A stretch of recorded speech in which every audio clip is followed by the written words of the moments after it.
Hello and welcome to Nintendo Pals Podcast, episode 116. Tonight, we're going to be talking the latest indie showcase, giving our thoughts and reactions and what games we're excited for. But we're also going to be talking about the best game that came out in 1999, asking Micah how he feels between Rivali or Falco, and more. We're talking all that and more.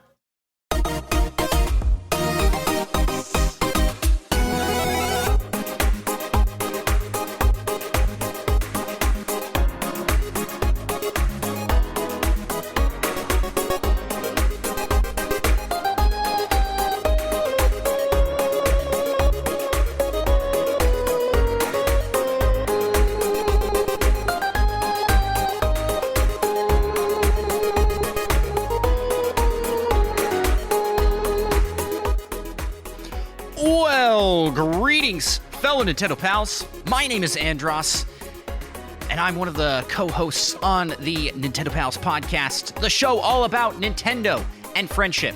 And I am joined by my fellow Nintendo pal, co-host, Micah. Yep. And Micah, I gotta ask, how the heck are you? I'm doing pretty good. Good to hear. Good to hear. You know, we kind of missed you last week as you eat while you like hear the crunch. We missed you here last week. I was a little sad that the episode went just as long and it was me by myself. I was like, something is wrong with me that I can fill 2 hours in talking solo. We did have the chat here helping us out. We have the chat as usual. If you're watching the video version of the podcast, you can see the chat below me. And so thanks to everybody who tunes in for these live. But on that subject, we got some housekeeping to do before we start today's episode. We want to announce here that we are doing something different. I don't know how... I didn't really write this up, like how I would explain this. We are changing how we format our streaming and our YouTube to be more compartmentalized and hopefully make things less confusing for people that are coming to the Nintendo Pals channel. So, what does that mean? We are changing the Nintendo Pals podcast channel to the Nintendo Pals channel. And for those that were here several months ago, you'll know that was what it was previously. So we're changing it back to be straight Nintendo Pals. And we are turning the current Nintendo Pals channel into personal channels. So Micah will have his own YouTube channel and I will have my own YouTube channel. So you can check those out right now. They are both up and available. You can find mine, Andross1. Micah, what is yours? Micah Prime. Micah Prime. Andross1 on YouTube and Twitch, and Micah Prime on YouTube and Twitch is where you'll find our content, where we will be doing more of the focus on game streaming and content creation for YouTube. Nintendo Pals will still exist and be a thing. We're not splitting up. We're not. But Wait, we're not? Yeah, nope. This podcast will still happen every week, but we're just trying to make our channels more marketable, I guess. Because Nintendo Pals, as it stands right now, has basically been like a channel I do for my gaming stream content, and we figured that would be confusing to people joining there. So, yeah, still like a lot of transition happening and figuring out exactly how we're going to handle that. But we for sure have those 2 YouTube channels that you can follow right now, and the Twitch channel for each of us. So we'll be plugging that at the end of every episode of Nintendo Pals. So the Nintendo Pals are now made up of two separate content creators, as well as being a duo. Yep. So for me on the Andross One channel, it's going to be focused on challenge gaming runs and stuff with like what you've seen from me previously, speed running Breath of the Wild, doing different gaming challenges in Breath of the Wild, AI challenge stuff, AI invasion stuff. We keep doing that kind of thing, but also more. We'll just be experimenting with new stuff over there. And that's what a lot of my streams will focus on as well. And I think I'm probably just going to stick to the same stream schedule where I'm just going to be streaming Tuesdays. Mike, I don't know if you have a plan for what you're doing. Whatever the heck I feel like at the time, essentially. Yeah, let's go. But at some point in the near future, my plan is to beat Plock so I can rub it in your face that I've beaten like your favorite childhood game before you. Before me. Yeah. Yeah, that would be pretty funny. Muggles Moo, our content manager, was like, that would be hilarious. so it might become a race. But before that race, we have another event. So more housekeeping here. This coming November 21st, we are going to be doing a Mario Hour speedrun race against speedrunner, Mario expert, Cosmic. It's going to be us two against him. So how that's going to work? Mario Hour runs through the first 6 Mario games: Mario Bros, Super Mario Bros 2, The Lost Levels, Super Mario Bros 2 USA, Super Mario Bros 3, Super Mario World, and Mario 64. Cosmic has to run those in order through all 6 games, and the goal is to do that in under an hour. Hence Mario Hour. Micah and I do not speedrun Mario. Until At least not well. Yeah. So we're going to be working together, each of us trying to accomplish 3 games simultaneously in an hour. And Micah's very confident that we're going to be able to do this. Wildly confident. Wildly confident. I don't know. I'm feeling pretty good. Like with some training, I think this will be a very close race, actually. So tune in for that as we do that over on we're going to be doing that on our separate Twitch channels, and hopefully kicking things off for our YouTube as well with that. Yeah, I'm hoping Cosmic is just way overconfident and doesn't practice at all, because I think that might be our only chance. He's maybe forgotten a little bit. Yeah, I have bad news. He's running it, trying to go for his PB pretty consistently for the past couple months. That's a real bummer. But he doesn't know our secret weapon, and that's that Micah's competitive edge. The rewind feature of the NSO.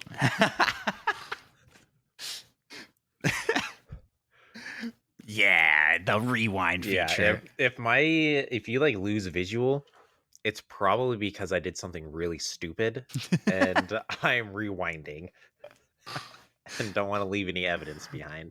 That would be pretty funny. So yes, tune in for that. I'm pretty excited for that. All right. That's all the housekeeping I think we've got going on. So again, please go subscribe to and follow Andross 1 and Micah Prime. Those are going to be our gaming content spaces. And we're going to be for me, I'm planning on putting a lot of effort into that. I already have been putting a ton of effort into the YouTube side of things. And so this is just kind of the next phase of that. Maybe we can like pit our channels against each other. Who can get more subscribers faster? Well, not to brag, but I am winning on Twitch. Yeah, he already has 4 followers on Twitch. Have double.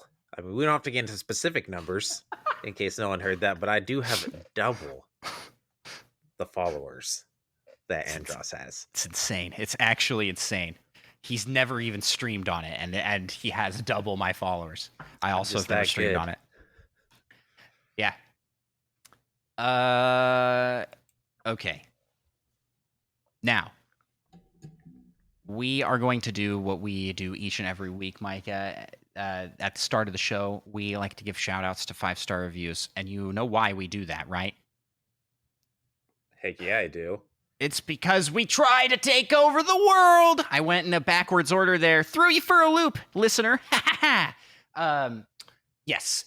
Each and every week, we ask you to leave us 5-star reviews. Listen, if you're out there and you have not left us a 5-star review on your podcast listening app of choice, what's wrong with you? Come on. It helps the show out. It helps us grow and makes us feel good about ourselves. Plus, you get a shout out here at the start of the episode. And maybe you're like, well, I don't want a shout out. I don't want that attention. Or Anonymous the witness reviews. protection program. Anonymous reviews are a thing. You can leave us an anonymous review. We will shout out that we got a review, and you'll know deep down that it was for you, but we don't know who you are. That's fine. But you can also just leave a non-anonymous review. What would that be called? Anonymous. Not anonymous, but anonymous. It's not anonymous. It's a miss. There's no non in it. Okay. You can leave us a 5-star review and help boost us in the search results for Nintendo podcasts. Again, helps the show out, helps us feel good about ourselves. Thank you for everybody that does that. We are now at 60 5-star reviews on Apple Podcasts. 60 5-star reviews. That's crazy. We're up there in the upper echelon of Nintendo podcasts as far as reviews go, and it's kind of insane, honestly. And what else even matters? Next stop, 100. Am I right? You can help us get there. Whoever you are listening out there, Kevin. I know there's somebody named Kevin out there listening that hasn't left us a 5-star review. Like, do it, all right?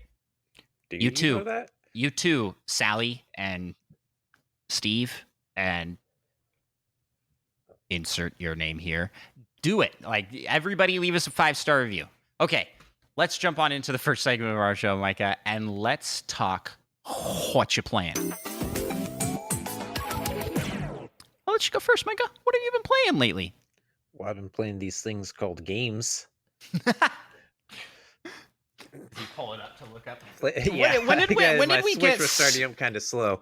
When did we get so old and forgetful that we cannot remember what we played? Like, I can't remember what I played earlier today. I literally thought I was going to die with all the traveling we did. For like the plane and train, my body hurt so bad. And that's when I realized I'm practically an old man. We are old men. Because I did a single workout yesterday. I mean, like, it was multiple reps of different things. I feel broken today. I feel like so sore that it hurts to stand up and sit down. It was not a hard workout. I don't know what's wrong. You haven't been doing enough of the Ring Fit. Ring Fit. I fell off Ring Fit. I fell off Ring Fit again. I need to get back into it. Yeah, I actually haven't played too much besides the Extra Life event where we played quite a few things. All right, you want to shout out what we played at Extra Life? We played some Spelunky 2. The Hunter versus Huntee. Yeah, you kicked my butt at that. Yeah, not to brag, but apparently I'm super good at Spelunky 2. You are. I always knew. Always knew.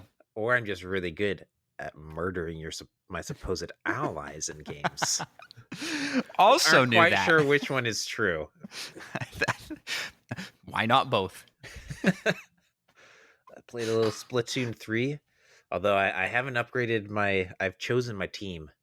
I decided to go with grass. I had to be honest to myself. But I got the shirt, and I haven't played like any to actually upgrade the shirt to get ready for the event, the Splatfest. Yes, I forgot it was Splatfest weekend. It's been a crazy week, y'all. But I'm going in right now to pick my team. That's great.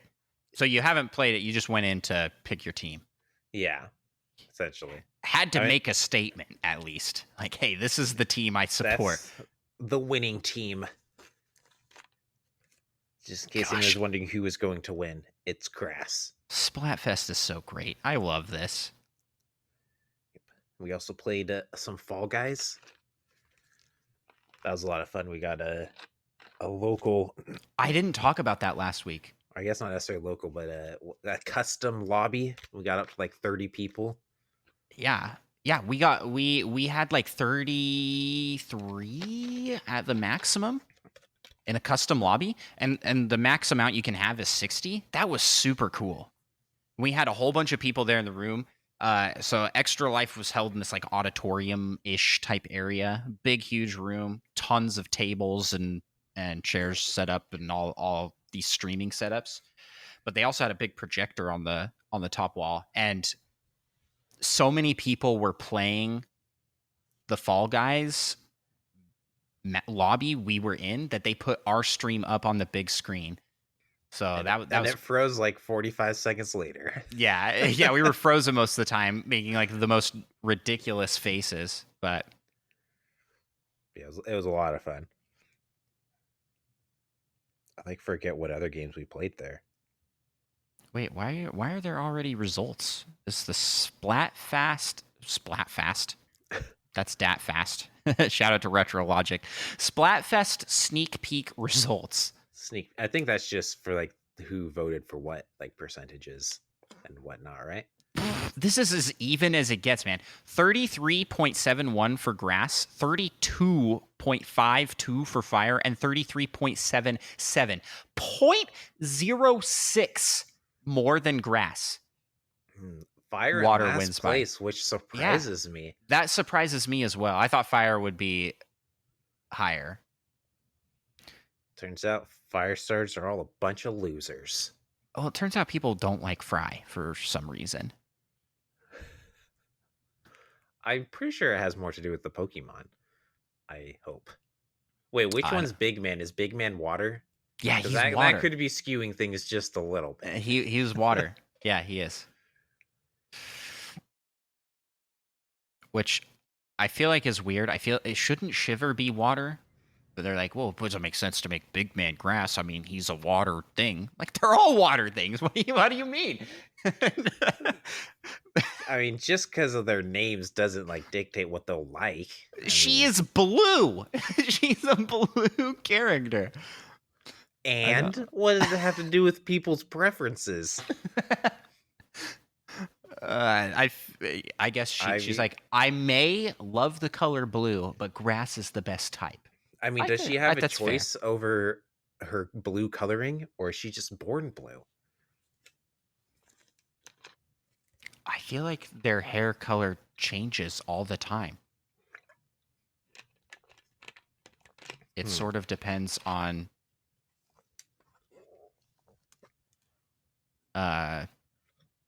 what team you're on. This is what color your hair is. So it can't be too crazy. I don't know. I thought it was dyed. All right. Anyways, what else have you been playing? I'm just so distracted by this. And then just a little bit of practicing for our speed run. Just race. A little bit. Yep. And wow, am I so good at all these old Mario games? Oh yeah, man. I basically am down to like 10 minutes for each game. I mean, basically. Oh, I basically did all 3 of my games in 10 minutes. Oh, wow. I don't know if you noticed, but I set a lot of new world records in my 2.5 hours of practicing I've done. Pretty fantastic.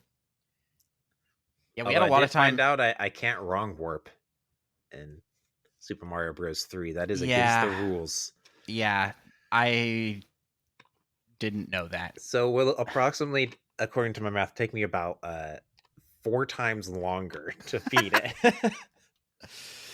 Is there not like any shortcuts in the end game? You just have to beat through the whole last world? You just have to beat through the whole last world. And you have to run over those 3 spaces where the hands can randomly grab you. And you have to play a short level. For actual speedrunning, that is like the worst mechanic. Yeah. Because it's like, oh, I got grabbed. on one of these three, which I feel like happens like 90% of the time, and then you just have to restart. All these signs. Team grass. Yeah. I have also been practicing my speed runs for Mario Hour. I've been playing a lot of Mario 64. That's where I have the most time I can save because my PB is 45 minutes as of right now. And it's like, I mean, that's decent in combo with the other two games that I have because my best time in Super Mario World has 14 minutes and 30 seconds, which I think is pretty respectable. We essentially have 20 minutes per game. So, yeah, I just need to really save time in Mario 64. I just mess up on different parts each time I do practice. It's like I got this easy the first day, and then the next day it's like I can't do it anymore. What is happening? Like, why is this so hard all of a sudden? Yeah, my personal best in Super Mario Bros. 3 is 21 minutes, which isn't very good. I mean, it's And decent if you can get all of them. It's the same 3 levels that I mess up in. If you can get all of them at that time, then it's pretty close to an hour. I don't think I'll be faster on the other two. I just wonder how it's going to go in an actual race. That's my. Maybe we'll have to do like a practice where both of us are going at the same time to see how much we can pick up. And maybe I should be learning some of these games. if one of us finishes early, we'll pick up where the other person can't. But we kind of planned for Mario Bros. 1 to be like that, but it seems like that's just going to be on me. Oh, yeah, for sure. There you go. Alrighty. Sorry to jump around here on my thought process, but I am choosing fire right now. Team Firestarter. Listen, I have picked the Firestarter in every generation with the exception of Gen 3, in which I played so many times that I've picked all 3. Yeah, I'm trying to remember the last time I actually chose a Firestarter. And it has been a while. It's gonna be for this one, right? Fuecoco. Well, if I got the game, it would be. Oh, you have to get it. Come on. I don't think I do have to get it. Well, I'm very excited for Pokemon, which is coming in a week as the date of this recording. A week from today. Yeah, that's pretty soon. November came quickly. So yeah, I've been playing Mario. Jumping back to what I've been playing, I also have been playing a lot of Spelunky 2 still. It's an addiction. I have a problem. It really is. I also downloaded and played a fantastic game called Dadish, where you are a radish that is a dad saving his children in little platforming levels. It is fantastic. Micah, you should go buy this game right now. It's $2. That's why I bought it. Because I could buy like a single McChicken. A single McChicken. I think that this vastly outclasses a McChicken in its value. And I've only played through one world. I don't know how many worlds there are. What if all the other worlds are terrible? Could be. But so far, I like it a lot. The tutorial level, it's just like get from one end to the other to teach you movement. And you get there, and the child's like, "Dad, you saved me." He's like, "Yeah, well, you didn't really go that far." And the child goes, "I am by far the laziest of all your children. That's true." The writing is so good. There's just like a small conversation at the end of every level where the dad talks to the kid. The dadish talks to the kid radish. And they're all hilarious. They're all very well done. So there you go. My glowing recommendation for Dadish, which is a trilogy even, and now I want to buy all the rest of them. Anything else I'm playing this week? No. But I want to talk a little bit more about Mario 64 and how this controller makes the game a billion times better. I kid you not. The camera. I thought you were going to say made it harder or something. No. When I was first doing practice for Mario Hour using the Pro controller, I was like, I think I got to side with Micah. These camera controls have not aged well. They are so bad. Like it's wonky, and this game just hasn't aged that great. Somehow, because I have this controller, everything just functions better. It's called nostalgia, and it's a placebo effect. The controller, it's not a placebo effect. I think that the way the joystick is like, it's got the notches, and it's designed for this controller, and that just makes the movement a lot better. I was struggling to hit like all the tricks I needed to hit, but using this controller has made the world of a difference. That all being said, the camera still is wonky, but it's not nearly as painful to play with the N64 controller. I am actually enjoying it a lot more now, and it's back. It's back up in my in the opinion polls for me. And then the Super Nintendo controller, well, also the ideal way to play Super Mario World. Like these, I didn't really think. I thought the Pro controller would be fine. It has a D-pad and the same button layouts. There is such a difference made to being able to execute the tricks, like flying with the cape is so much easier with the Super Nintendo controller. And doing backwards long jump is so much easier with an actual N64 controller. And I wonder how much better everything would be with actual hardware too, instead of running on an emulator. So maybe these are some of the reasons that you're not enjoying the N64 games as much. I'm pretty sure you're just crazy. I feel like you're coming to hang out here in like a little over a month, so I'll let you give it a shot. You can try. I will throw myself as aggressively as humanly possible down your stairs if I agree that those controllers make a difference. No, don't do that. That's how confident I am. I feel like it makes a difference. You're just crazy. I feel like it makes a big difference. Anywho, I mean, that's all I have to talk. That's because when you use the Pro controller, do you actually use the D-pad for these older games? Well, not for the N64 games. You don't use the D-pad. You're missing out. Oh man, I've been doing something wrong. The Yeah, sometimes it really depends. I'm a 2D. If a game is 2D, I use a D-pad. Yeah, whenever I can. Yeah, it's so just. I was wondering if maybe I'm just more used to using the D-pad on the Pro controller, so maybe it's like a little bit less comfortable for you. Yeah, maybe that was having some effect. Yeah, 100%. That's probably it. But the N64 controller, it's just this thing is just weird shaped. The button mapping for the N64 controller on the Switch Pro controller is just bad. So good. No, it's bad. Like there's just too many buttons and not enough on the other controller to get everything quickly.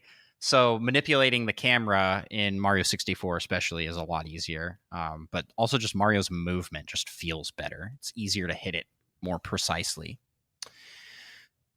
So that's all I have. Maybe really just some good old muscle memory. True. Yeah. From way back. Except I didn't play Mario 64 on the original N64. Excuse me? Yeah. Are you even a Nintendo fan? I have it now, but as a kid, we did not. We didn't have it. Wow. Yeah, I'm a fake fan. I played Mario 64 on was the DS version of Mario 64. I liked that game a lot. I played through the whole thing. And that one has Luigi and Wario in it, and you start as Yoshi instead of Mario. I mean, it's already better than. Yeah, it's pretty fantastic.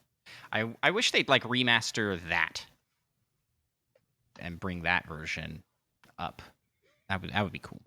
That would be a cool one to get. That's all we got to talk about with what we've been playing. So, what do you say we move on to the next segment of our show and let's talk the Nintendo news? Wait, what did I just do? Okay, Hopefully not break something.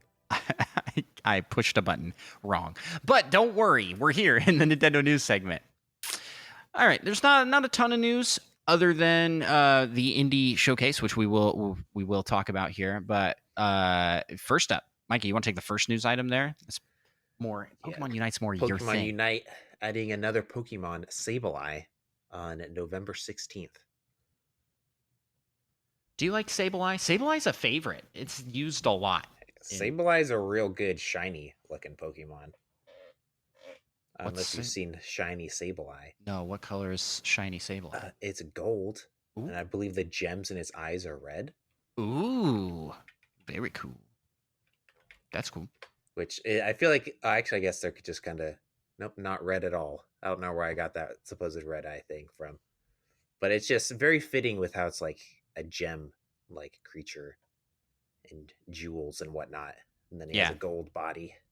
Yeah, I like Sableye's design. I think it's good. What generation is Sableye? Sableye Gen 3?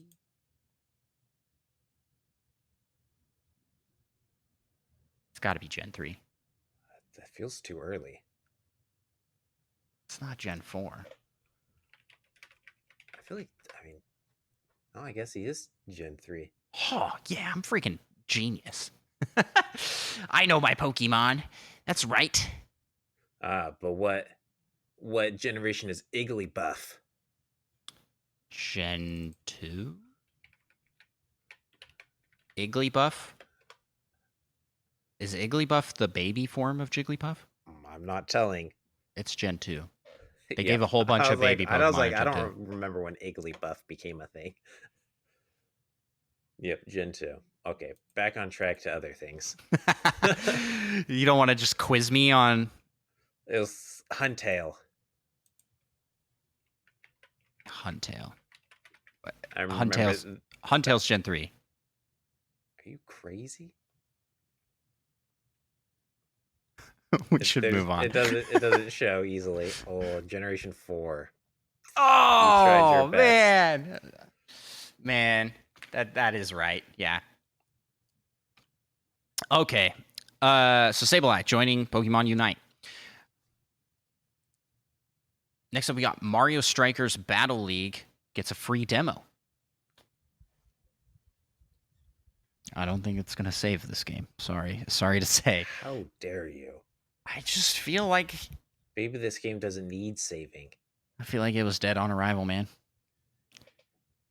It did not. It's probably my biggest regret purchase on the Switch. Because I have not played it. And I thought it was going to be a big fun game, but when I played it, I was like, I just am not into it. And I don't think it's like necessarily that the game is bad. It's just not my thing. Mario Strikers is not my thing. I've tried it multiple times and never could get into it. I've played every game in the series at least once. I just meant on this newest one. You've played every Mario Strikers? Yeah. I've actually only played 2 Mario Strikers. Did you play the Wii one? Yep. You didn't play the GameCube one? Nope. Insane. You're GameCube stan. That's your thing. So many incredible GameCube games coming out. There wasn't. You enough probably money would have loved it if you had it too. I probably would have. Interesting. I still think that one would be good. A nice, fun couch co-op or multiplayer game. Yeah. Playing locally makes all games better, but some games it makes extra better. So good with words. You want to take the next news item? Animal Crossing New Horizons has become Japan's best-selling game of all time. That's what we had. Number of how much it sold, but I forgot. I think it was like 10 million in Japan. So I was gonna say that's why we have the sales data up here, because in Discord we were talking about the the community was talking about, like how games are doing sales wise. So you can see right now, this is as of September 30th. Animal Crossing sits at number 2 at 40 million, and Mario Kart 8 Deluxe is at 48 million. I think by the end of this next fiscal period, which I think is early next year, it's like January timeframe. Mario Kart 8 will have passed 50 million units sold, which is just insane. It's wild. It's so many games, and yeah, it's still getting content, which is really cool. Animal Crossing was like left in the dust, like it's 10 million behind now. But then you've got in the top 10, you have 3 different Pokemon games. Yeah, and I have a feeling Scarlet and Violet are just going to do insane. I think so. I think they're going to. Do you think they have potential to overtake Pokemon Sword and Shield? Like Sword and Shield sold 25 million. For sure. Really? I'm not sure because it's so late. But also, Pokemon's just got a huge install base, like always. So Brilliant Diamond and Shining Pearl sold 14.9 million. If this doesn't overpass that game in like 7 days, I'm going to be so upset with all of humanity. It should, because that game's not awesome. Like it's not bad, but it's just like. I mean, it's also just a remake.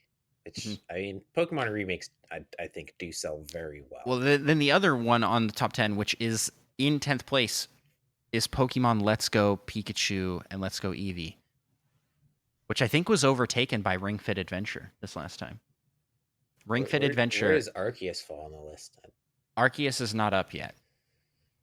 Or is it? It should be. I was like, I feel like there's no way. Like, Arceus should have definitely sold better than Diamond and Pearl.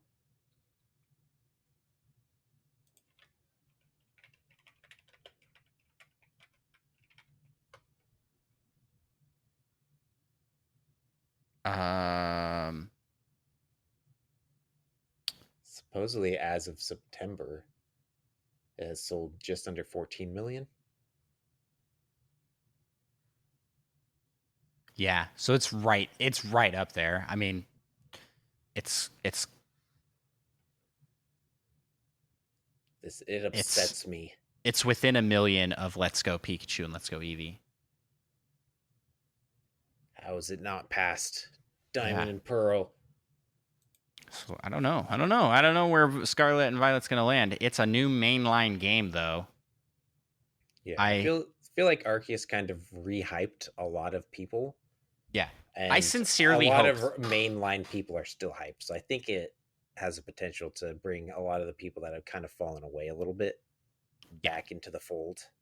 I sincerely hope that we get that it passes Pokemon Sword and Shield, because it looks to be a better game in almost every capacity that I've seen. So, not that Sword and Shield are bad, but they just didn't quite live up to my expectations. So yeah, that's what we got for news. Talking Animal Crossing becomes Japan's best-selling game of all time. Very cool. So the next chunk of the Nintendo news, let's talk about the Indie World Showcase that we live reacted to just before starting recording here. A lot of great games shown off. We started off the presentation with a game called Venba, which is like a cooking game where you cook traditional Indian food. You're playing as like someone who has immigrated to Canada and trying to keep up their culture through food. Looks like a pretty fun slice of life kind of game. Yep. Then this is the wrong order here. Let me make sure. I want to make sure I have these in the right order. Let's see if I go to the Nintendo official channel. Like, don't I have this up somewhere?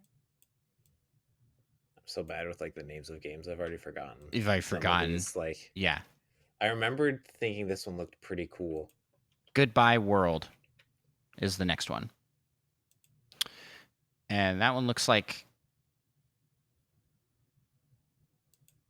it's like a game where you play as indie developers making a game.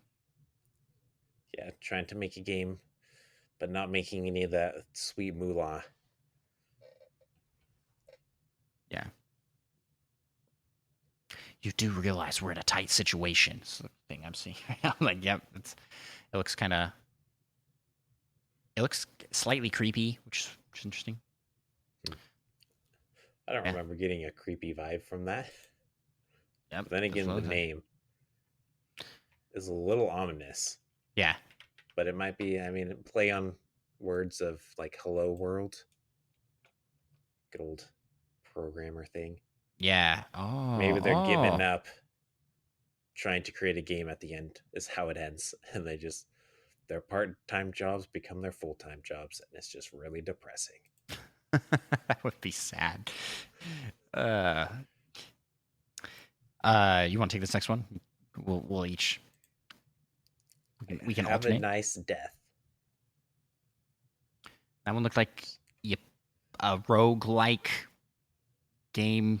I don't know if it's roguelike is the right way to describe it, but you're going through like a 2D platformer. Dungeon crawler. Murder everything. And there are lots of things happening. Corporate underworld, and you play as Death. This one's on the upper side of the games they showed. The next game on the list is AKA Aka.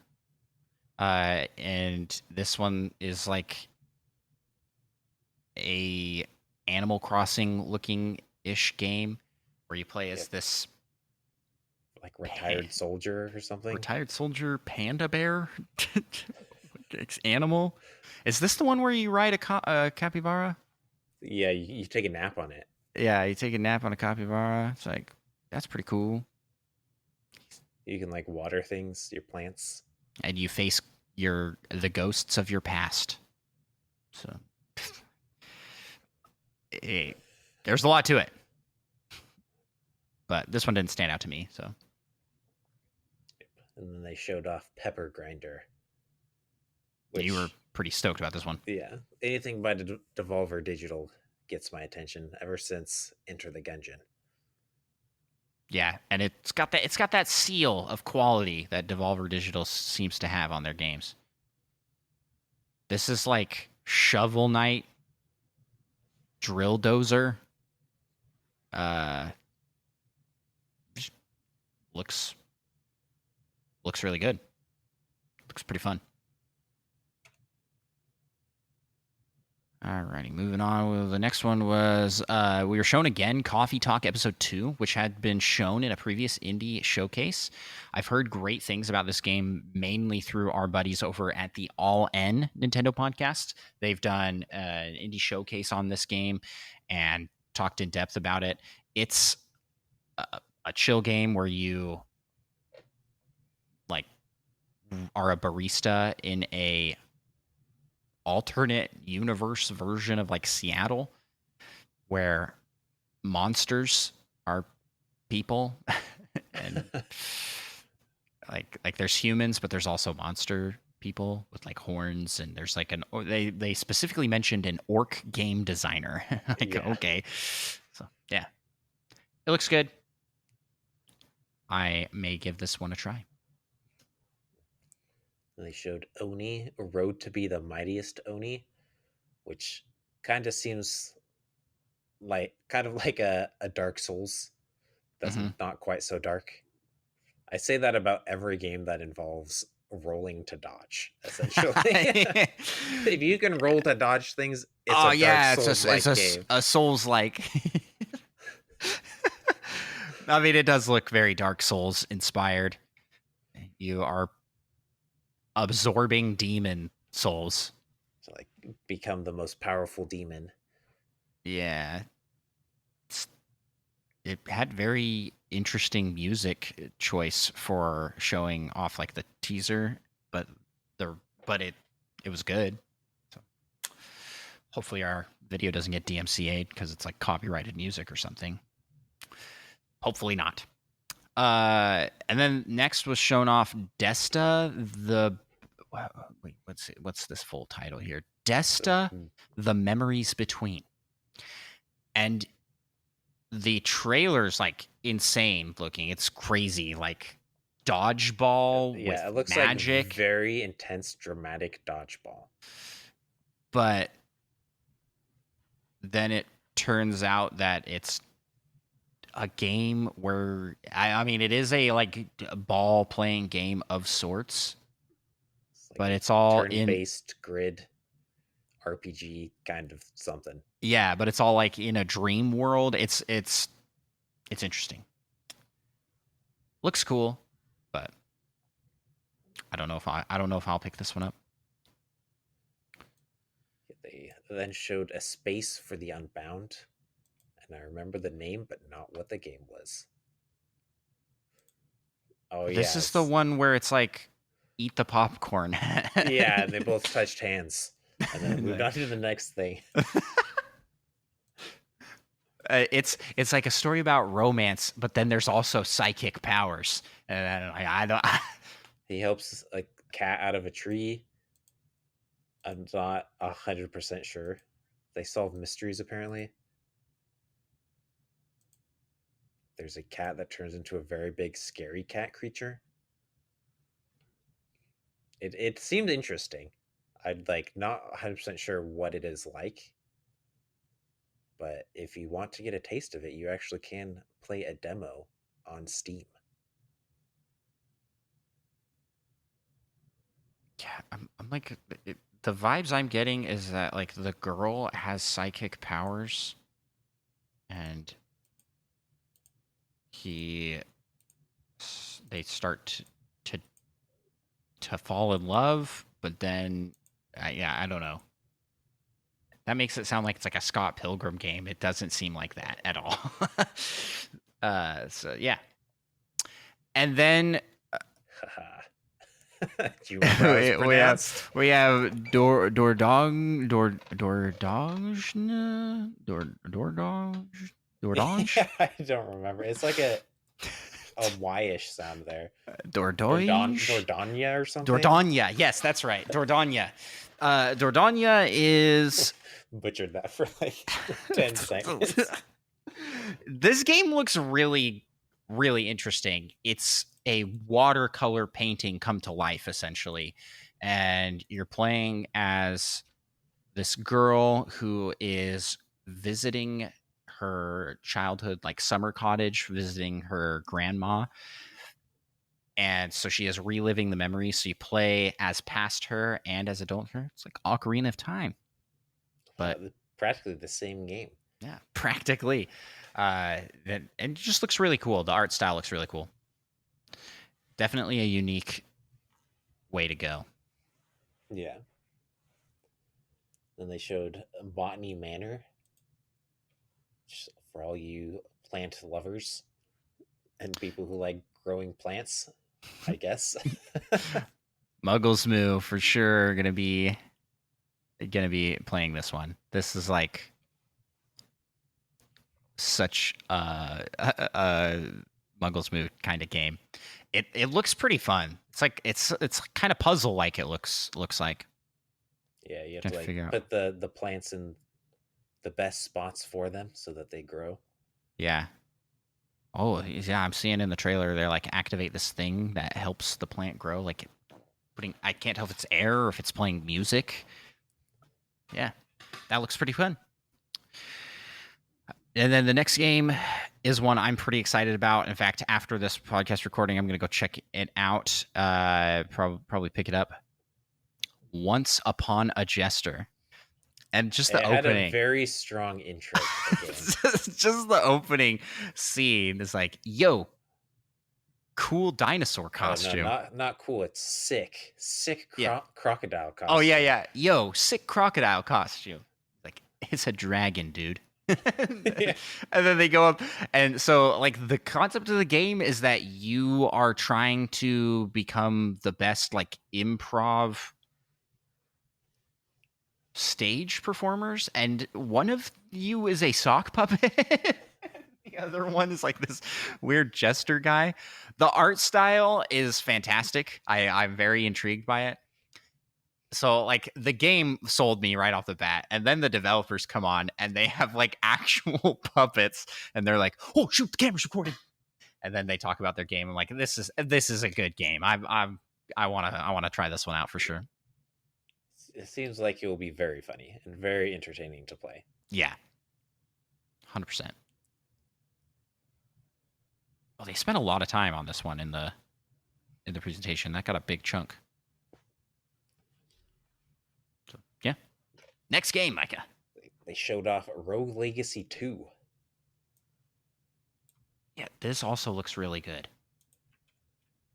Could we just pause here and be like, hey, these indie showcases are just so terrible for my wallet. These are horrible. I'm this like, is why I try and skip these things. yeah, we can't watch these. I don't buy great games if I don't know about them. It's true. There's so much to play, and I'm like looked at this one was like, oh man, this looks super awesome. I got what's that one game that we played a bunch of? Castle Crasher, not Castle Rampage Crashers. Knights. Rampage Knights. Yeah, I had the same thought. This looks like a single player Rampage Knights, but it's kind of more. It's more of a platformer for sure. It's not a 3D isometric style. Yeah, yeah. But when he like first started, and then he got something that made him bigger, that was my first thought as well. Yeah, and it has the same kind of goofy art style. Like one of the things that shows in the trailer, they got beat up by a clown and they died being turned into a clown themselves. They got like a big clown nose, and then they're like, ugh. Like, oh, okay. It's the worst way to go. The worst way. And then next we saw some more of Blanc, which was shown in a previous indie showcase. This is a game where you play co-op as a deer and a little wolf cub I don't know what they're trying to do. Go somewhere. Yeah, that's a good question actually. I don't either. The whole game is in black and white and just very artsy. Like a pencil, it's like a pencil drawing come to life. Looks really fun. Was this the start of their kind of montage-y? Yeah, then we jump into the montage here. WrestleQuest, which looks pretty good. It's a wrestling game, but it's an RPG, like a turn-based RPG.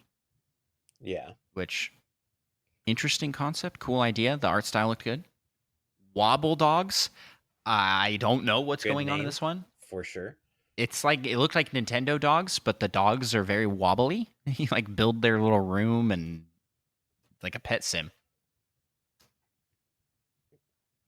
Then they showed Storyteller,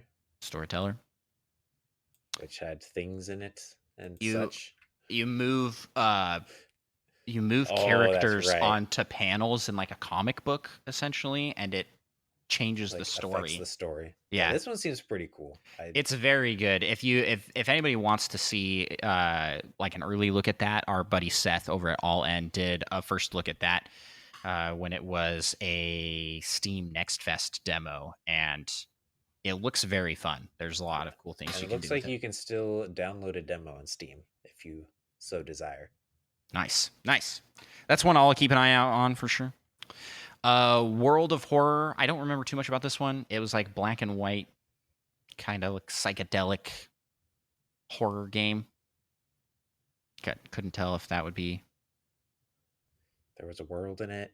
There's world. There's horror. What more do you need to know? Yeah, it didn't really give me vibes of like, this is scary. I don't. It almost gave me like Missing No vibes a little bit. Yeah. Some like kind of wonky things going on. Yeah.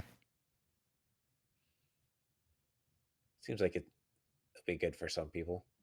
Not for us. If you have horror in the name, I'm sorry. I'm gonna pass. They showed Curse of the Sea Rats, which was like I believe like a 2D platformer beat 'em up kind of a thing. And then Inscription, which I have heard just fantastic things about. It's scored extremely high everywhere, and so it's finally coming to Switch. I think I'll probably pick this one up, even though it looks kind of creepy. It does look a little bit scary, but it's like this weird combo of tabletop game, like you're playing a tabletop game, but there's like stuff happening in the room around you, and it's supposedly just really, really good. Definitely gonna check that one out. Yeah, so they're gonna go in your slightly scary game backlog right behind FNAF 4. Slightly scary. FNAF was just freaking terrifying to me. I did not like that. I mean, I didn't particularly enjoy the game, but I did really enjoy your reactions to things in the game. Man, I jump scared so bad. You don't even do anything. They're not fun games. Like the concept of like going to a door and turning on and off lights. It's like also close holding the door closed. Hold the door closed if you hear breathing, and it's just like, this isn't fun. All it does is build up to a jump scare, and I know it's happening, but I still get jump scared, and it's like, this isn't not for me. It's for a lot of other people though, because that game series is very popular. My niece, who is currently approximately 8 years old, really enjoyed those games. Yeah. Do you have questions about your family now that you know that they let their daughter play that game like that? Well, I don't know if she actually plays it. She just sometimes sees other people play it and enjoys it. Right. No, she also giving him a hard enjoys, time there. That's Goosebumps. She just likes scary things. Not me. No thanks.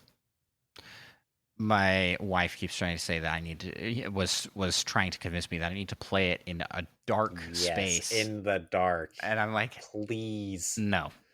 Absolutely not. I got jump scared so bad in a room in broad daylight. There are like so tons of people in there, and I still got. But you need to do it in the scary room. Then you also need to have some like audio around the room of just heavy breathing. Well, I will need to play it with like surround sound in like a tiny dark room by myself. That would be horrifying. I think a big dark room would be no. Yeah, just like, because gosh, something could be in there with you. Oh gosh. Yeah, no, I don't want to do that at all. No thanks. We got totally sidetracked here. Next one's you. Yep, a little to the left. Which is like a organizational kind of game where you organize things, and except there's a monster, a cat that's constantly messing up your organization. But also you can pet the cat, and the cat's adorable. Yeah, so makes up for it messing up all your stuff. True dat. And then last, but certainly not least, they're like, hey, we got an update, sports story. Look at all these new sports that are going to be in it, and it's coming out in December. Exciting stuff. So, of this list, I thought there's only a couple games that I'm like, hard pass. I won't be playing that, like World of Horror. But most of these, I'm like, these are all pretty good games. There's the standouts to me personally are Once Upon a Jester, like by far took it away from me for the presentation. And then I guess Inscription is the next one that I'm like, those two are the ones. But Inscription was not due to this presentation. That was just due to what I heard about it previously. How about yourself? What games stood out to you? Because I think you had a lot that also stood out to me, but I don't want to take yours. They're all most of the ones that stood out to me are actually kind of similar gameplay wise. It looks like, but Have a Nice Death, Pepper Grinder, and Pepper Grinder also good. Once Upon a Jester, but Rogue Legacy 2. And I don't know, actually, kind of that Oni Road to be the Mightiest Oni. Yeah, that does look That pretty has good. potential. I don't know, something about the art style I just really enjoyed. There you go.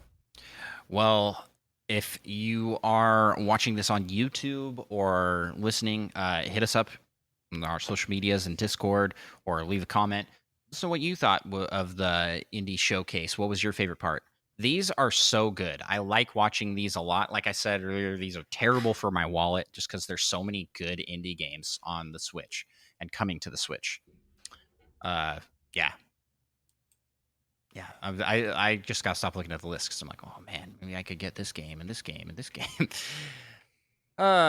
So let's come over here to the next segment of our show, to the rumor mill.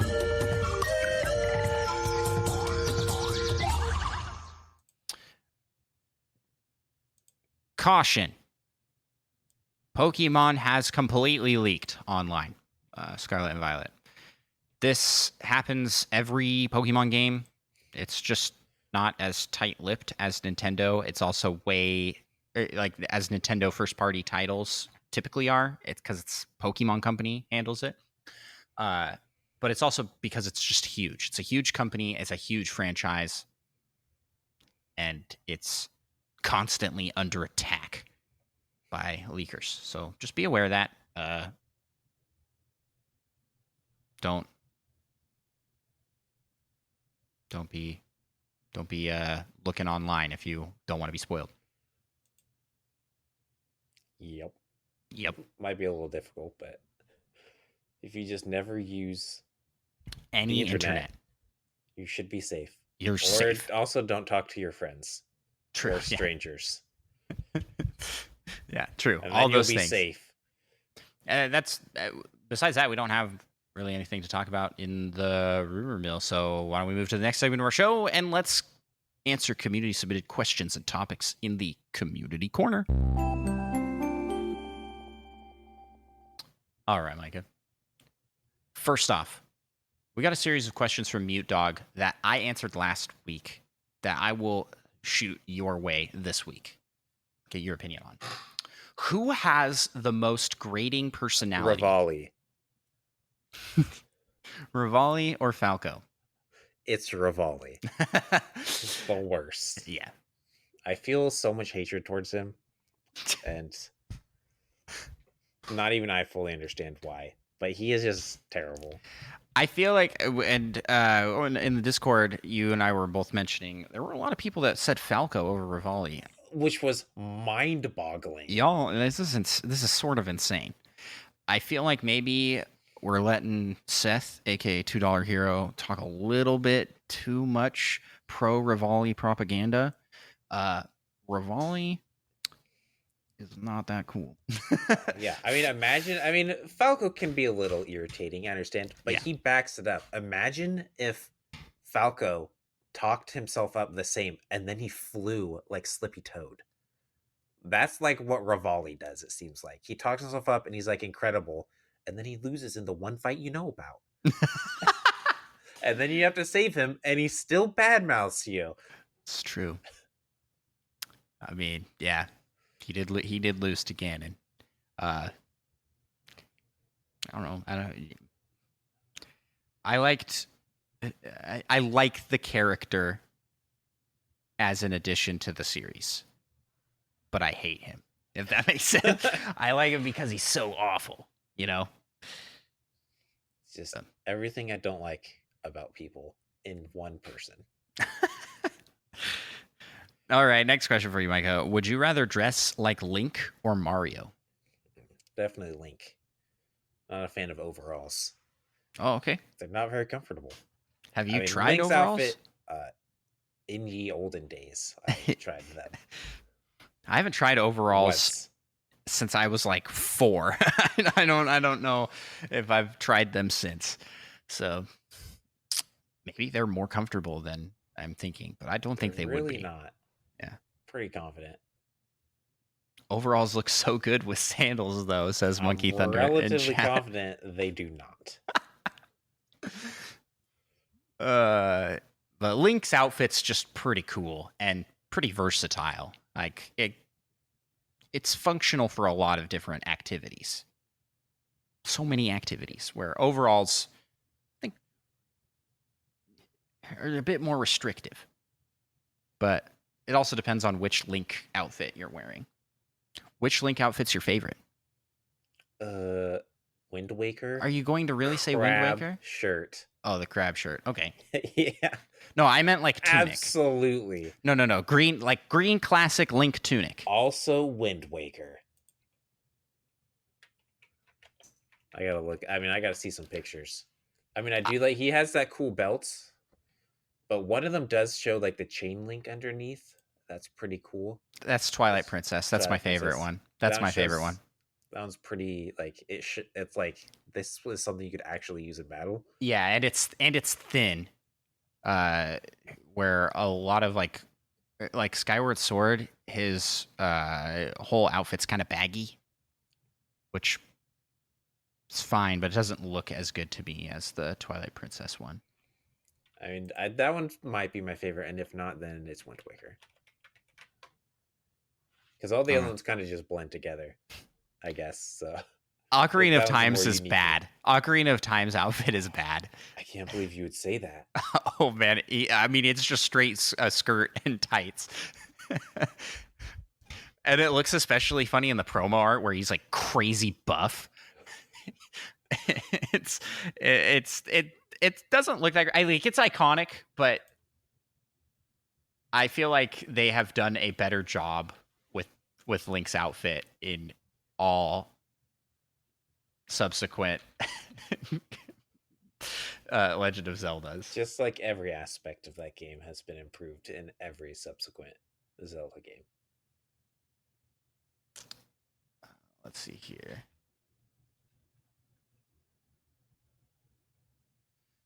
Every Link's outfit, and you can actually get all of them in Breath of the Wild, which is pretty cool,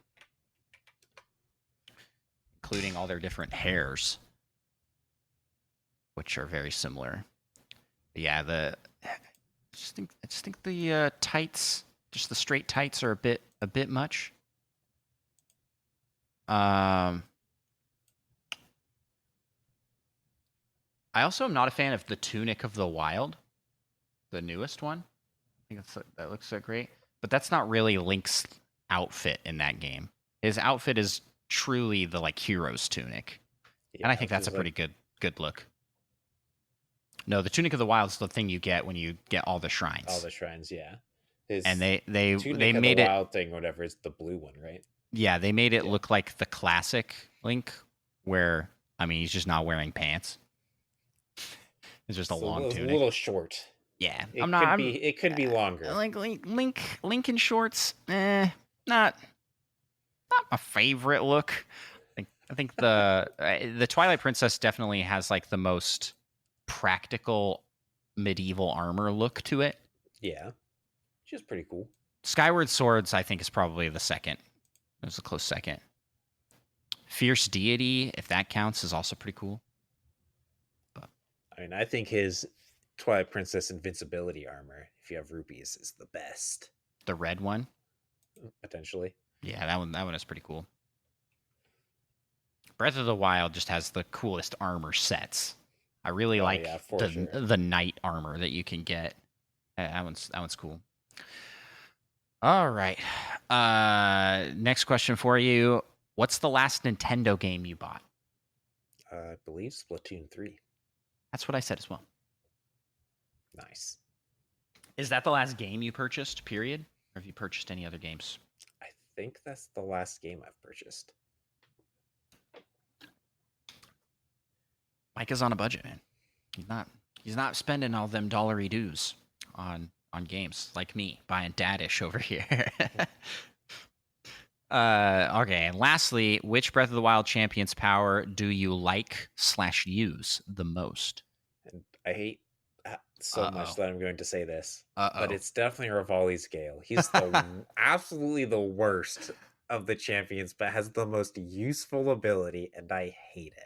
Yeah, I said that as well. I was like, as a casual player, that was my go-to. But now that I know like speedrunning tricks, it's almost useless. Cheating though. It's almost useless. and I feel good about making Rivali useless. Take that, Rivali. And so in that case, I guess Mifa. Yeah, Mifa. It's definitely a good one because you die a lot. Yeah. Come back. Also, but But Daruk. Urbosa. Oh, Daruk. I would say Urbosa is. Urbosa's okay. Like that It's ability. like there are a lot of these guys and they're annoying me. I'm just going to nuke all of them. Yeah. And then you're done with them. Yeah. But it just doesn't feel like it's super useful, like necessary. Kind of how I feel about Daruks. I just Really? if you just dodge attacks and you never have to block.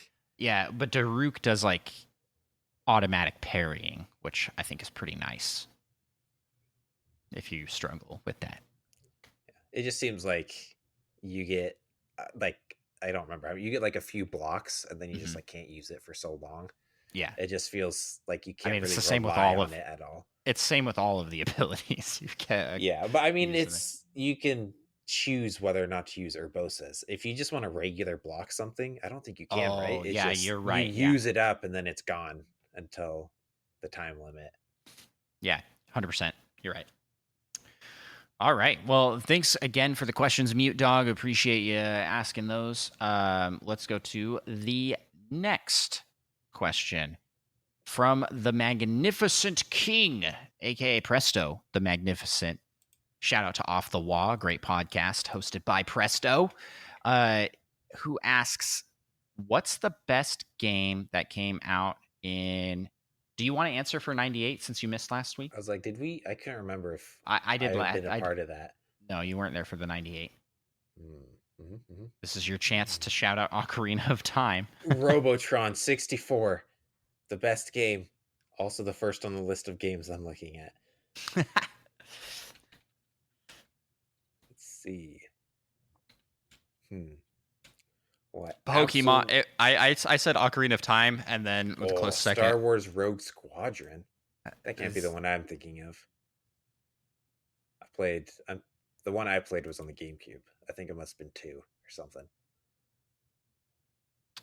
Well, I absolutely don't want to say Ocarina of Time. That's for sure. Well, that's a shame, Micah. Truly a shame. Why are there no good games that came out? Pokemon. The original Pokemon came out in 98. Is that really that good of a game? You may never know. Did you say Ocarina of Time? I said Ocarina of Time, yeah. I guess I'll go with Pokemon. Started off just a monster of a franchise. When did Pokemon Snap come out? I want to say 1999. Go.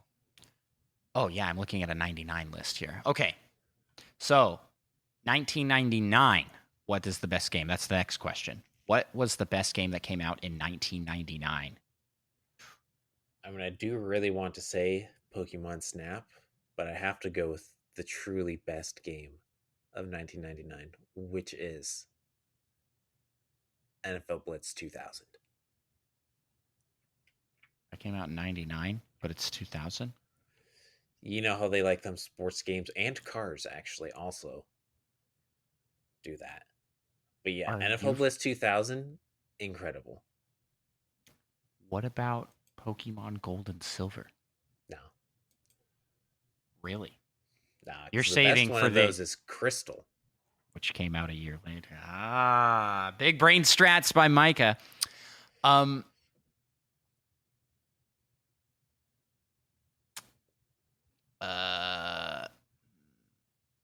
checking Super Smash Bros. Is what I'm gonna pick. Came out in 1999. That has to be my pick. There's nothing else on here that holds a candle to the original Smash Bros. It was the first one. It's such a good game. It's such a good idea. But at the same time, you can practically do all that fighting in NFL Blitz 2000. Plus, you get to play football. No. Nope. Not even remotely comparable. NFL Blitz 2000 is pretty great. I'm glad that you're shouting that one out for all the sports game fans out there that we never appeal to ever. Yeah, doing it for you guys. Sorry, Chris HL94. For all that we do not do. But yeah, that's a good one. But yeah, Smash Bros for me. Next question from Spider Shan, who asks, question for the show: what is the best enemy from the Hammer Bros family?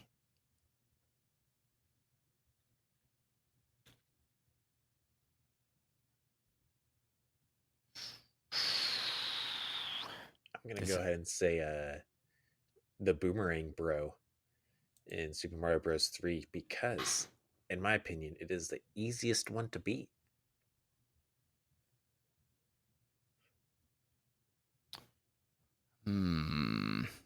I want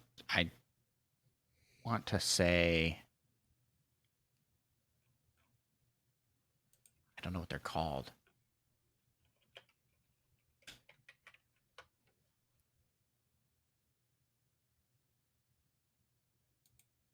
What are these ones called?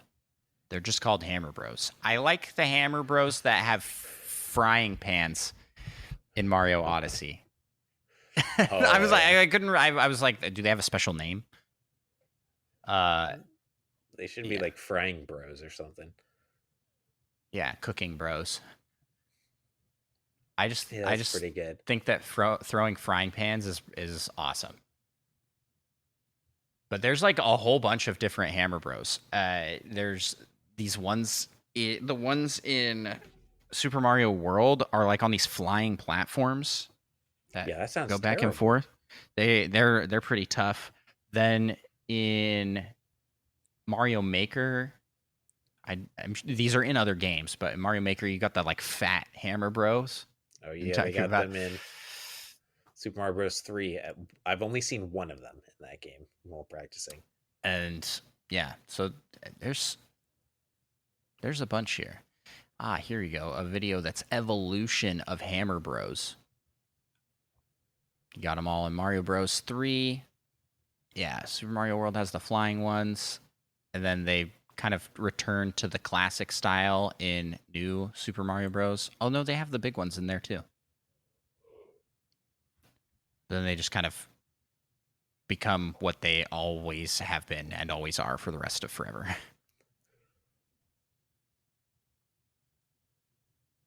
They're extra tall in Mario Galaxy. I'm looking at footage of Mario Galaxy's Hammer Bros. They're like twice Mario's height, which doesn't seem right for a full Mario. But who cares? Sizing doesn't matter in the Mushroom Kingdom, obviously. Thanks so much for the question, Spider Shan.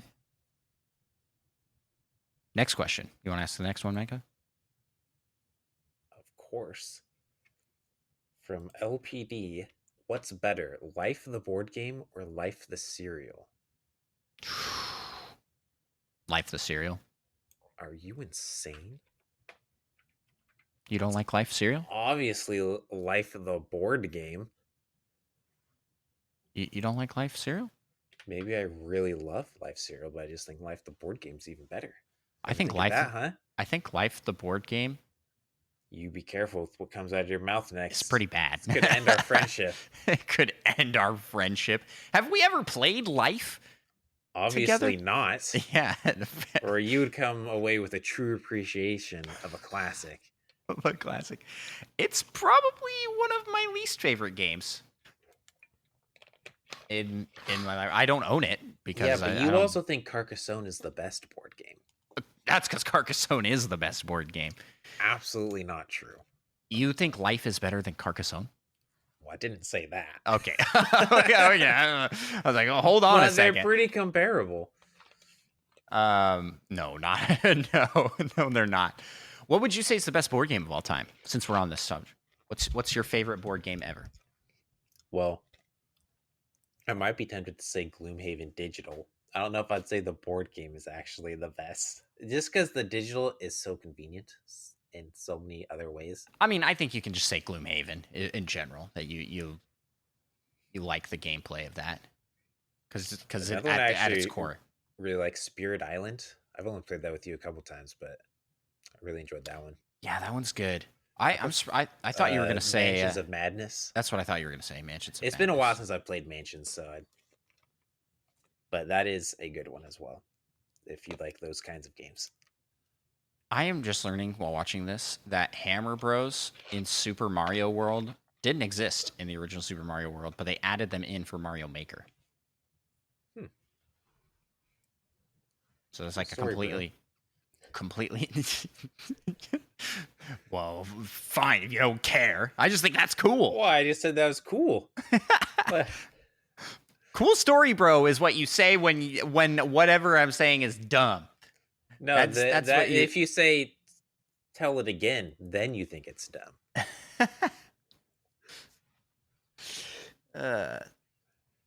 So yeah, I was gonna say I thought you'd say Mansions of Madness. That's definitely up there. Yeah, you listed off. Okay, so it's like it depends on like the category of games for me. I definitely think if you're going Secret Hitler, actually, that's another with the right group of people, that is a very fun. If you're going for a standard game that everybody can play, it's not like because like Spirit Island is not a first time gamer game. You know what I mean? Yeah, Like, I don't. Not really any of the games I mentioned were. Yeah. Carcassonne is my favorite like simple game because the rules are simple, but the strategy is pretty. Yeah, I mean, essentially, huge. the first time you play, you're not going to know what you're doing at all, so you're probably going to get smoked. Except, unless you're me, of course. Which I believe I somehow ended up winning like one of the first times I played, and I don't understand. I had no idea what I was doing, which I feel like says a lot. Maybe that's why I don't even like the game all that much. Because I did well, and I was like, I don't know why I did well.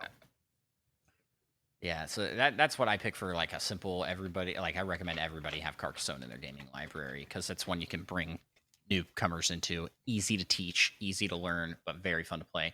Or another simple one, Not Alone.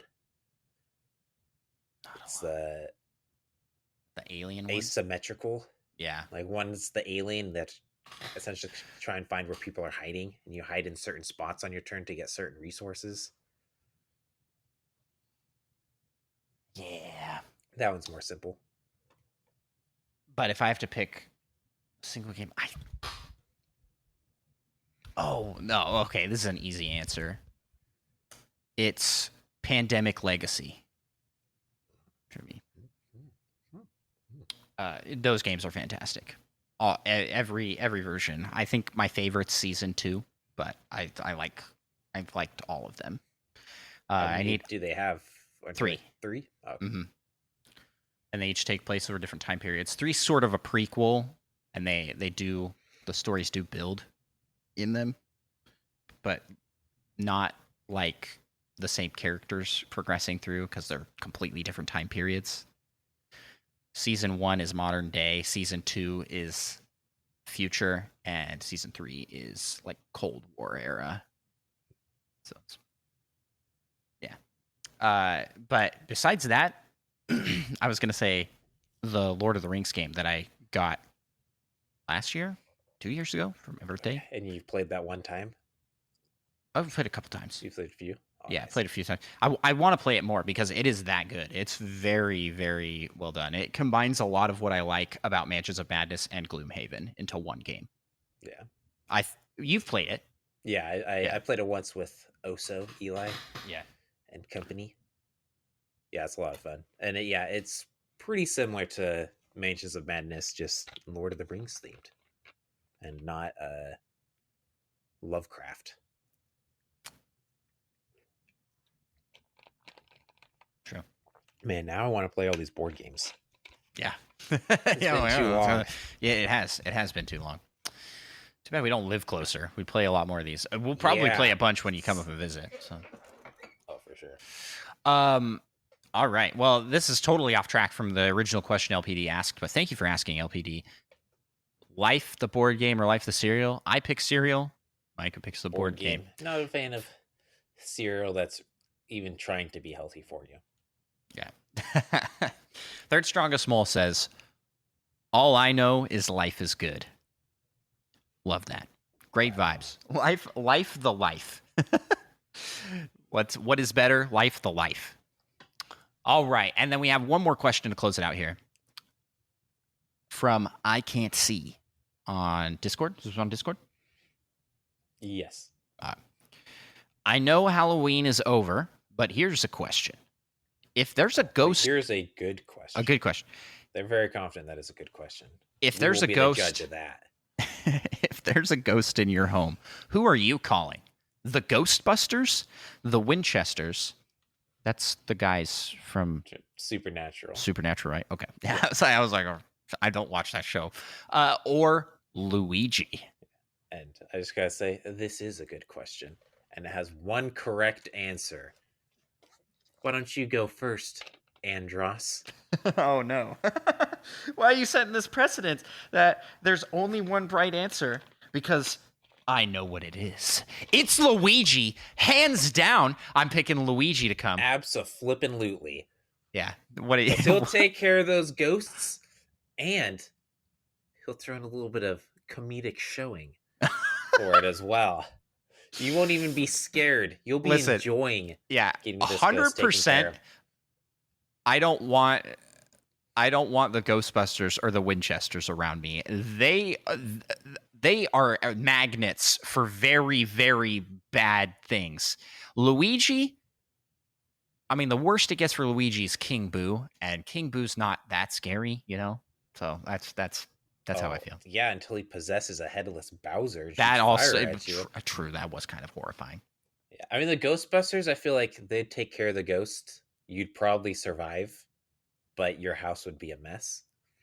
The Winchesters, It seems like there's probably about a 20 to 25% chance you would die. Also true. Maybe upwards of like a 40% chance you would die. But Luigi, nah. You're gonna be okay. Success rate. No one has died on his watch. And it's not dangerous. It's not like it is dangerous, but not nearly as dangerous as how the Ghostbusters and the Winchesters take care of things. I mean, the Winchesters are like freaking actually fighting ghosts with like real weapons and like they're punching them and stuff. No. Oh, something like that. No. Luigi all the way. We need a nice clean. It's like a cleaning service. He's a plumber. He knows his profession. He's a professional, and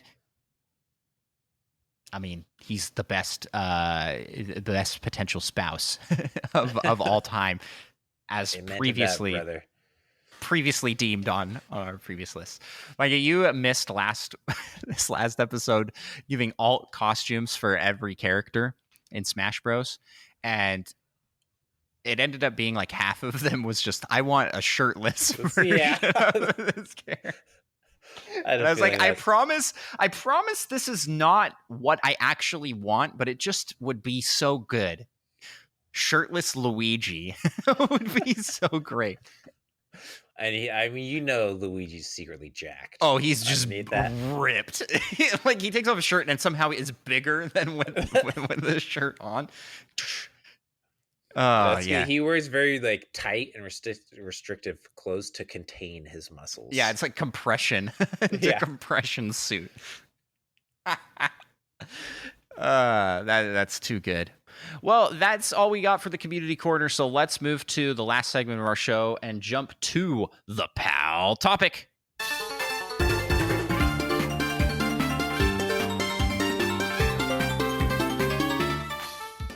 And in today's pal topic, we're going on a little virtual field trip. Micah and I went to New York City for a charity event and a meetup with our buddies, the Nintendo Dads, so the charity event was in New York. It was in Rome, New York. But the meetup was at the Nintendo New York store. So we both went to the Nintendo New York store for the first time. And Micah, how was it? It was pretty good. Oh, so on brand. Love it. We had a great time. I had a fantastic time. That store is dangerous for my wallet, even more so than indie showcases. Indie showcases are significantly It was cheaper. pretty impressive. So I had a pretty big budget that I had received as birthday gift money. It was like, this is what this is for. I have to use it here at the store. So I did, and I got Super Nintendo controllers, N64 controllers. Sorry, Using my account to prove that you had NSO. Okay, so when you buy NSO controllers from the store, you have to prove that you have NSO, which I think is interesting. It must just be to limit quantity, because they did say like only one per account. Person. Yeah. And I couldn't get logged in because I have a new phone, and I didn't have my login info handy. So I was like, I don't know what we'll do. And Micah had his handy, so Yeah. So technically, those are like my controllers. I paid Micah back. I got you a shirt. True that. It's a pretty great shirt. It's not this shirt. It's not that shirt. No, it is Link in Central Park feeding pigeons. Yeah. And even better, it's Wind Waker Link. So. Yeah. And it's a real picture of Central Park and real pigeons, but Link is Link from Wind Waker, like a 2D cartoony style Link. But the joke of Link in Park, too good not I to have buy. wonder if that. I feel like that's probably not even on purpose. It's probably just random. Yeah. I got some really cool shirts. I got a Nintendo New York logo one that has a Bowser on it, and it says where everyone comes to play, or something like that. And got the Nintendo New York. I've got a Breath of the Wild logo shirt, and what's cool about that one is on the left back side, there's a Sheikah slate. Left, whatever direction. There's a Sheikah slate on the side, printed onto the shirt, which is cool. What else did I get? I got the Miyamoto Pikmin shirt from the latest Pikmin 4 announcement. I was like, I have to. This is so cool. It's so good. A Yoshi shirt that was like screamed Micah, but I was like, I want this shirt. This looks pretty cool. Yeah, what was he? He's munching something. He was going for a Shy Guy. Was it Shy Guys? Mm-hmm. And I'm trying to remember all the shirts I got. I think that's all the shirts. I got the most comfortable jacket I have ever had. It's so comfy, and it's got the Traveler's Shield in the front painting job on the front. And with that, I also got some Breath of the Wild sweatpants, which is also very comfortable. All of the clothes from Nintendo Store are very nice, very high quality clothing. I'm very excited to own nice Nintendo merch, because what I typically have bought has been from like print offs online, and they fade pretty quickly. These seem like they're going to last a lot longer. Hopefully.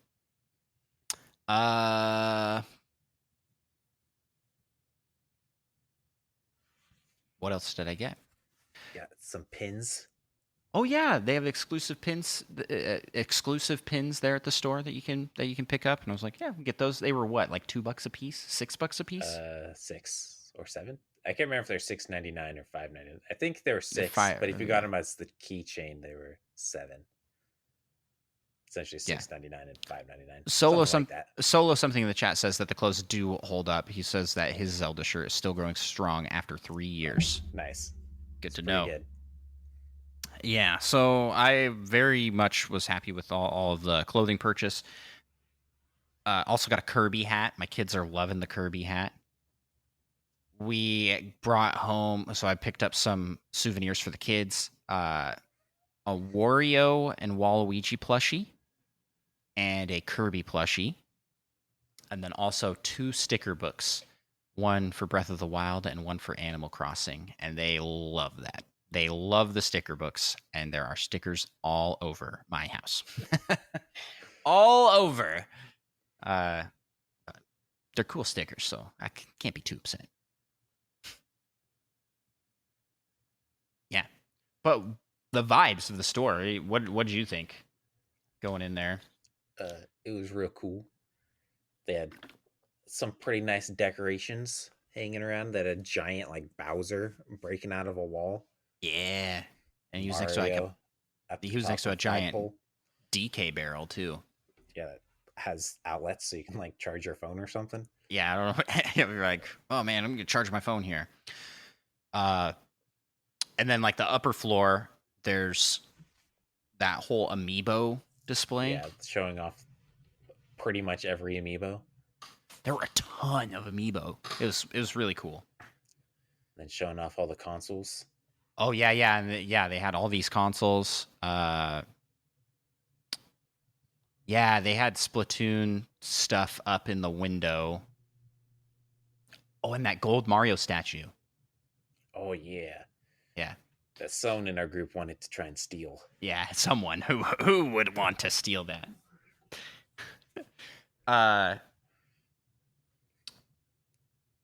Yeah. The store wasn't maybe as big as I was picturing, like for the merch side of things. A lot of the floor space upstairs. So there's that like big screen that they have and show all of the Nintendo Directs and stuff on, right? You can play demos of games on that, and there's also lots of little stations playing demos of games. So when we were there, Mario and Rabbids Sparks of Hope was what was being played. A kid was playing that on the big, huge screen. Yeah. And I learned after, I think from LPD, that they actually host events up there. So you can like rent out that space and have an event there. I'm like, oh, that would be sick. That would be super fun. Probably crazy expensive. Yeah, probably. But pretty cool. We also got the full experience. When we got there was a line. Yep. Because for the Scarlet Violet Switch. Yeah. It was the day that the Pokemon Special Edition Switch OLED launched. And so there was a huge line. And then they didn't even have the stock in yet when the store opened. Yeah. All these people came in and then they all left and came back like an hour later. And then the line got crazy long again, which was unfortunate because we were just regular buying stuff and we had to wait for the crowd to thin out a little bit.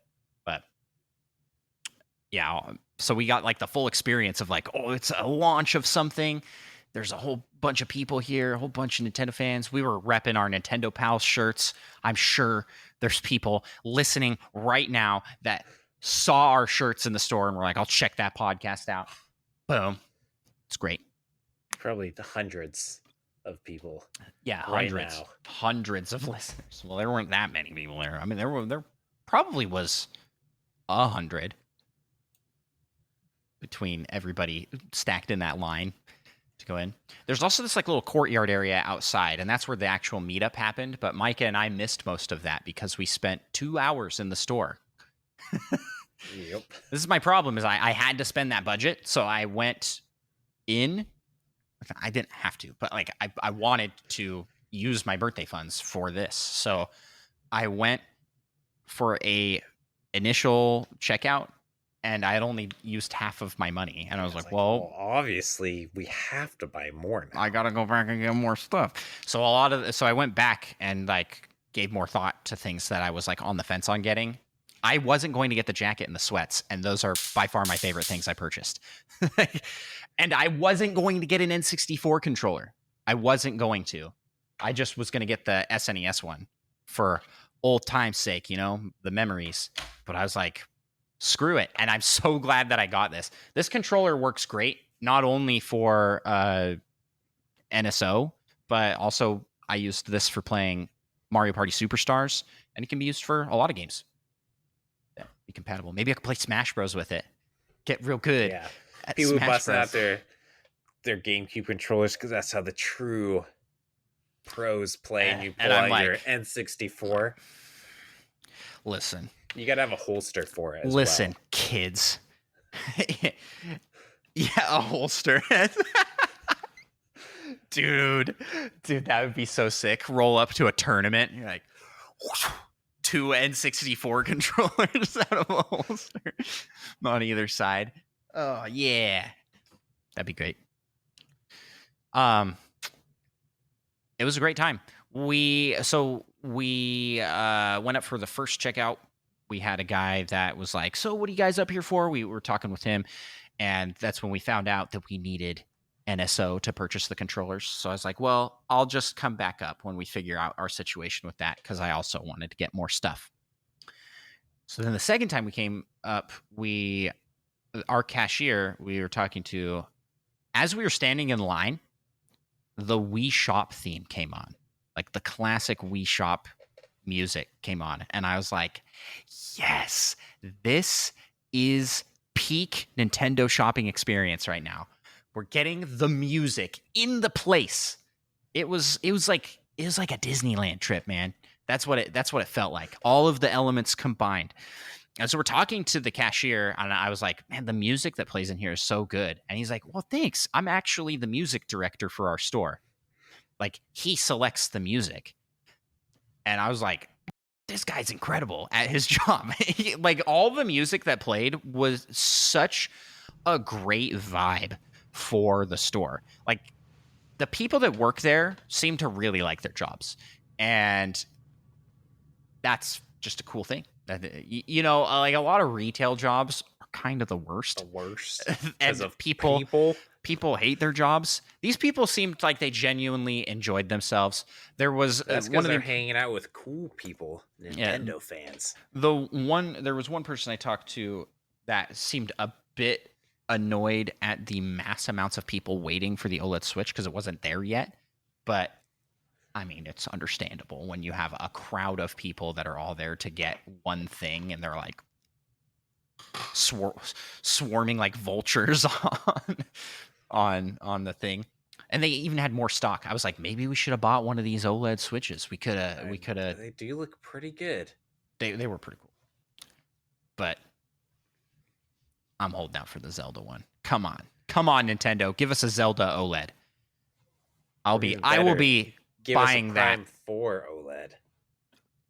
Dude, I'd be buying. I might finally upgrade from my day one Switch. You saw an OLED for the first time on this trip. I did. I didn't even see it on and using the screen though. No, you never saw. I was like, nice. Well, I should have let you play on it, especially when we rode the train up, which was an experience. We're going to talk about our whole trip experience for the Nintendo Pals Plus, which I guess we'll be jumping to here shortly. But yeah, overall, the store experience was awesome. The Nintendo New York store was very cool. I highly recommend everybody get a chance to check it out. I don't think it's worth making a trip to New York for that alone. Probably. I'll be very clear on that. But there's a lot of other things to do too. We went and we walked from the store to our train through like Times Square and the Rockefeller Christmas tree place. Yeah, the Rockefeller Plaza, past like Broadway, like all these places. It's chaos. And what's wild is the Nintendo store feels like it's like in an alley behind this stuff. But you like turn the corner and it's like, here you are in the Rockefeller Plaza. Like that.